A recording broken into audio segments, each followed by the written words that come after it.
અને મિત્રો તમે ખાલી વેરાડ ગામના મકાનનું વ્યૂ ચેક કરો મિત્રો. જોઈ લો મિત્રો, આ બાજુ એ ડેમ ને આપણે તળાવના કાંઠે ઊભા હતા. અને મિત્રો તમે ખાલી જોઈ લો મિત્રો, પાણી બહાટી બોલે છે. અને શિયાળો છે એટલે ટાઈટ છે, વાત જવા દો. તો જય ઠાકર ને જય દ્વારકાધીશ બધા મિત્રોને. કેમ છો તમે બધા? મજામાં જ છો? તો મારા નવા વ્લોગમાં તમારું સ્વાગત છે. અને મિત્રો આજે ગયા હતા આપણે વેરાડના પાયર ઉપર. તો જોઈ લો મિત્રો વેરાડનો નજારો તમે ખાલી જોવો. જોઈ લો મકાનું હે, ટાવર બાવર ને. અને આ હે પૂનમ જવાનો રસ્તો.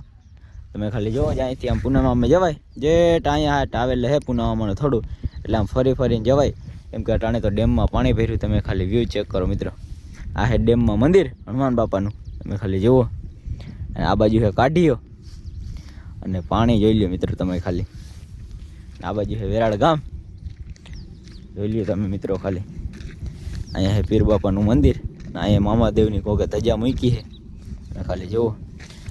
અને પાણી અલબલ થાય છે ને, તમે ખાલી વ્યૂ ચેક કરો મિત્રો, જોઈ લ્યો. જો તમે ખાલી. અને આ બાજુ મિત્રો તમે ખાલી જુઓ, આપણા ભાઈબંધના કબૂતર ઉડે છે. જોઈ લ્યો મિત્રો, ઉડાનવાળા ઉડે છે. આપણે તો કબૂતરમાં કંઈ ખબર પડે નહીં. અને આ બાજુ દુનિયાની ખુશી હોય ને તો આ કૂતરાની છે. તમે ખાલી જુઓ. જોઈ લો કેવી નિરાતે સૂતા છે. 11 સાડા 11 જેવો ટાઈમ થયો છે, પણ ઉઠવાનું નામ નથી લેતા. અને આ બાજુ જો બધું પડ્યું છે ને, મકાન નવા બને અહીંયા વંડામાં, તમે ખાલી જુઓ. અને મિત્રો ચોમાસામાં ખબર પડી જાય, કાઢીઓ સલકે ને મિત્રો, જ્યાં તમને દેખાય ને જ્યાં મેળી કટ્ટોકટ્ટી પાણી હોય ને, એટલે માં કાઢીઓ સલકી ગયો હોય મિત્રો, અહીંથી જોવાઈ જાય. જોઈ લો તમે ખાલી, આખું મેળીને મંદિર ડૂબી જાય. અને આ મંદિર મિત્રો હનુમાન બાપાનું. અને જો કે વાં ફુલેશ્વર મહાદેવનું મંદિર છે. જો તમને દેખાડું, જ્યાં ફુલેશ્વર મહાદેવનું મંદિર છે, એ મંદિર આપણે જો અહીંયા વાડા પાસે આવેલ છે ને, ત્યાંના તો ઘણા બ્લોગ છે મિત્રો, તમે જોઈ આવજો. ના જોયા હોય તો ત્યાં મંદિર બેહાડેલ છે. જ્યાં મંદિર છે આ ડેમમાં હતા મિત્રો, નવી પાયર ને બધું બન્યું એટલે અહીંયા બેહાડી દીધા. અને મિત્રો વાહે ખેટલા આપવાનું મંદિર, તમે ખાલી જુઓ. જોઈ લો અહીં ખેટલા આપવાનું મંદિર છે. અને અહીંયા છે ભૂંગરું મિત્રો. આખા પાયરનું ગરાઈને પાણી જો મિત્રો અહીંયા નીકળે. અને પાણી અટાણે અહીંયા ટાઢું હોય ને, અને વાત જવા દો મિત્રો.